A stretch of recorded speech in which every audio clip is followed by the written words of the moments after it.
Assalamualaikum warahmatullahi wabarakatuh. Apa kabar Ananda soleh-soleha?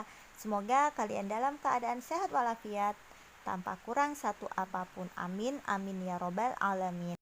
Sebelum kita memasuki pembelajaran, alangkah baiknya sama-sama kita membaca lafaz basmalah. Bismillahirrahmanirrahim.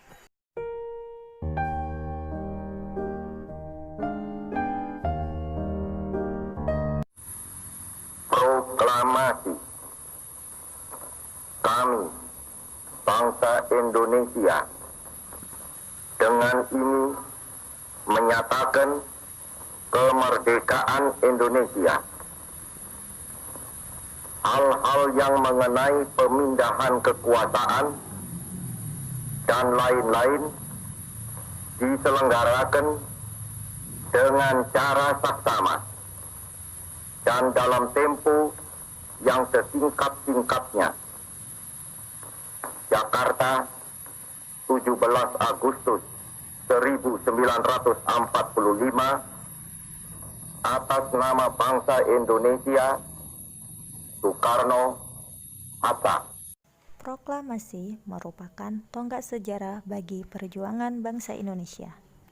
Walaupun Indonesia banyak beragam suku bangsa, tetapi warga Indonesia bersatu dalam memproklamirkan kemerdekaan Indonesia.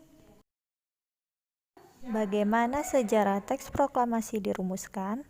Proklamasi kemerdekaan yang diadakan pada tanggal 17 Agustus 1945 merupakan peristiwa penting bagi bangsa Indonesia, karena Indonesia berhak atas kemerdekaannya dan wajib untuk mempertahankan kemerdekaan bangsa Indonesia.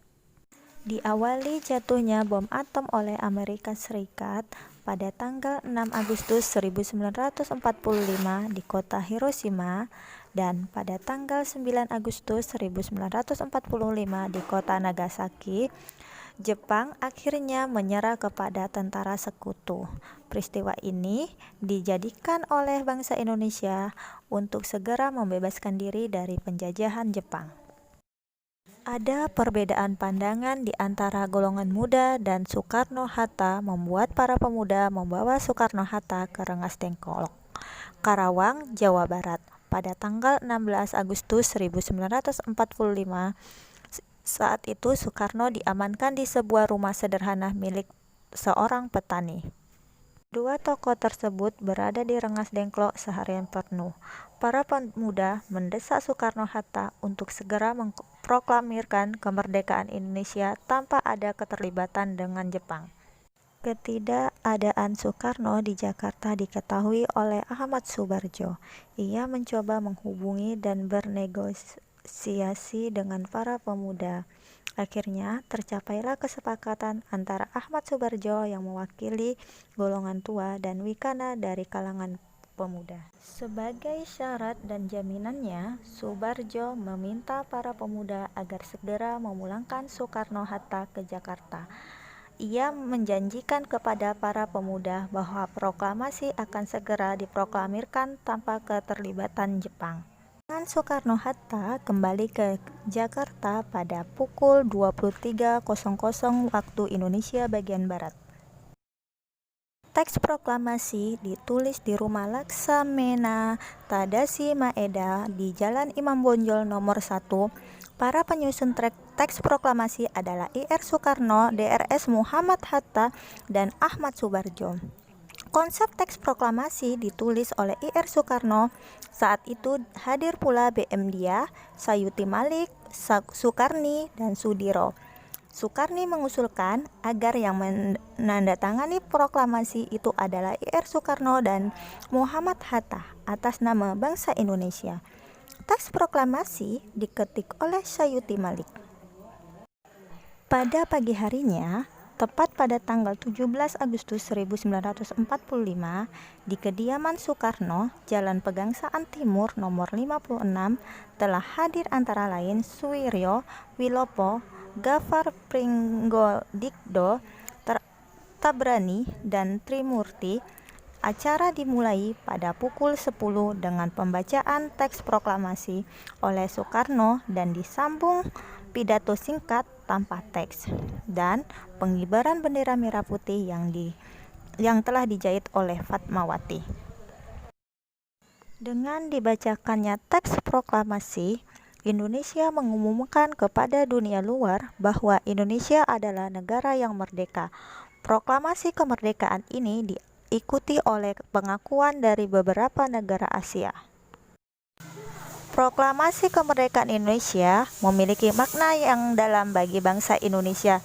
Di antara makna proklamasi itu ialah sebagai berikut. 1. Proklamasi kemerdekaan Indonesia yang diperoleh merupakan anugerah dari Allah Subhanahu wa taala yang harus dijaga dan dipertahankan. Yang kedua, proklamasi merupakan puncak perjuangan bangsa Indonesia yang telah dijajah oleh penjajah selama bertahun-tahun. Yang ketiga, proklamasi menaikkan martabat bangsa Indonesia. Pembacaan teks proklamasi memberikan pesan kepada negara lain bahwa Indonesia adalah negara yang bebas dari penjajahan.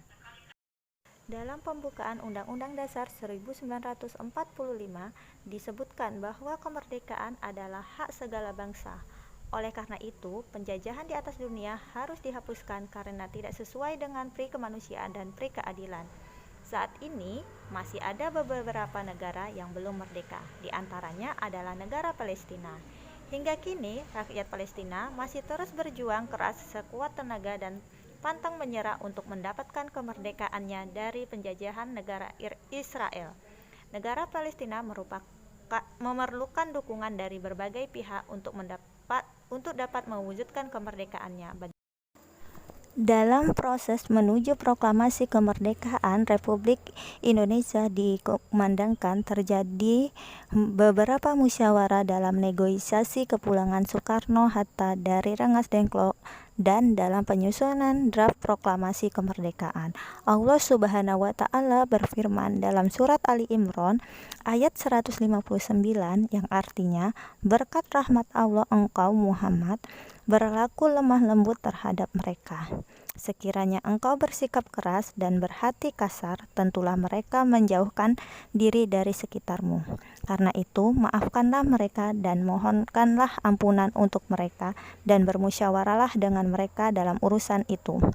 Dalam ayat di atas, dengan jelas Allah Subhanahu wa taala menyuruh kita untuk bermusyawarah jika ada masalah dalam sebuah urusan. Para tokoh pendiri negara kita menyelesaikan masalah penting menjelang kemerdekaan dengan cara musyawarah. Kita pun dapat menggunakan cara musyawarah untuk menyelesaikan urusan atau masalah kita sehari-hari. Dengan musyawarah, masalah dapat diselesaikan dengan baik dan ikatan persaudaraan tetap terjaga. Mari Ananda semua utamakan musyawarah dalam menyelesaikan masalah yang timbul di antara kita. Niatkan tujuannya untuk melaksanakan perintah Allah agar musyawarah kita bernilai ibadah. Demikianlah penjelasan Ustazah untuk hari ini. Semoga Ananda semua mengerti dengan penjelasan hari ini dan materi hari ini. Marilah kita akhiri pembelajaran hari ini dengan sama-sama membaca lafaz hamdalah alhamdulillahirabbil alamin dan doa kafaratul majelis subhanakallahumma wa bihamdika asyhadu alla ilaha illa anta astaghfiruka wa atubu ilaik. Ustazah akhiri, wassalamualaikum warahmatullahi wabarakatuh.